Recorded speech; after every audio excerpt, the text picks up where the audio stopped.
അങ്ങനെ ഇന്നത്തെ പ്രൊമോ കാണിച്ചപ്പോൾ ഒരു സമാധാനമായി. നമ്മുടെ ഗബ്രി അല്ലെങ്കിൽ ജാസ്മിൻ ഇപ്രാവശ്യത്തെ എവിക്ഷനിൽ പുറത്തേക്ക് പോകും. ഓക്കെ, പക്ഷെ ഞാൻ ഒരിക്കലും പ്രതീക്ഷിച്ചില്ല ഗബ്രി ആദ്യമേ പോകുന്നുള്ള കേസ് കേട്ടോ. പക്ഷെ ഞാൻ ഹാപ്പിയാണ്, വളരെ വളരെ വളരെ ഹാപ്പിയാണ്. പക്ഷെ എന്തൊക്കെ പറഞ്ഞാലും നമ്മുടെ ഗബ്രി അണ്ണൻ അകത്തുള്ളതൊരു എൻ്റർടൈൻമെൻ്റ് ആണ് അല്ലേ?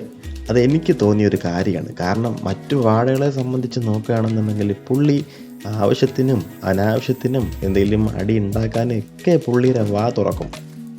ഗബ്രീനെയും ജാസ്മിനെയും പോലത്തെ ഒരാളെ ബിഗ് ബോസ് പുറത്തേക്ക് വിടുമെന്ന് എനിക്ക് തോന്നണില്ല. ഇനിയിപ്പോൾ എപ്പിസോഡ് കണ്ടു കഴിയുമ്പോൾ അറിയാം ഇന്നത്തെ. പിന്നെ പോകുമെന്നാണ് പറയണത്. ഇനി നമുക്കൊന്നും പ്രവചിക്കാൻ പറ്റില്ല, ബിഗ് ബോസ് ആണ്, മനസ്സിലായില്ലേ? ചിലപ്പോൾ ഏത് നിമിഷവും തകിടം അറിയാം. ചിലപ്പോൾ കൺഫെഷൻ റൂമല്ലേ, സീക്രട്ട് റൂമിൽ കൊണ്ടുപോയി ഇരുത്തിക്കളയും. പുള്ളിക്കാരനെ വിശ്വസിക്കാക്കില്ല ബിഗ് ബോസിനെ. അപ്പോൾ എന്തായാലും ഇവൻ പോണതിൽ ചെറിയൊരു വിഷമമുണ്ട്. കാരണം നമ്മുടെ ജിൻഡോ മച്ചാനെ ഇത്തിരി എതിരായിട്ട് നിൽക്കാൻ ഒരുത്തം വേണ്ടേ. ഇപ്പോൾ പുള്ളിയും കൂടെ പോയി കഴിഞ്ഞാൽ പിന്നെ വാഴകൾ മാത്രമേ ഉള്ളൂ. ഈ വാഴക്കൂട്ടത്തിൽ പോയിരുന്നിട്ട് എന്ത് ചെയ്യാനാണ്?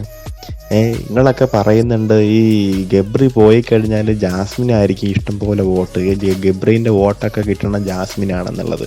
അങ്ങനെ ഒരിക്കലും കിട്ടൂല. കാരണം ജാസ്മിൻ്റെ കൂടെ നടന്നുകൊണ്ടാണ് ഗബ്രി പെട്ടെന്ന് ഉള്ളിലോട്ട് പുറത്തേക്ക് പോണത്. അപ്പോൾ അങ്ങനെയുള്ള അങ്ങനെയുള്ള ആൾക്കാരൊക്കെ എങ്ങനെയാണ് പിന്നെ നമ്മുടെ ജാസ്മിന് വോട്ട് ചെയ്യണത്? അങ്ങനെയൊന്നും വോട്ടൊന്നും ചെയ്യാൻ പറ്റൂലടേ. എത്ര കൂടി പോയ ആകെപ്പാടെ 10-30 വോട്ടുണ്ട് ഗബ്രിക്ക്. അതുകൊണ്ട് എങ്ങനെ ജാസ്മിൻ മുമ്പോട്ട് പോകാനാണ്? അങ്ങനെയൊന്നും പോകാൻ പറ്റൂല. എന്തായാലും നമുക്കൊന്ന് കണ്ടു നോക്കാം, ഇന്നത്തെ എപ്പിസോഡൊന്ന് കണ്ടു നോക്കാം. അപ്പം അറിയാല്ലേ ഇവ ഉള്ളിലാണോ പുറത്താണെന്നുള്ള കേസ്. അപ്പം ശരി എന്നാ, ബൈ.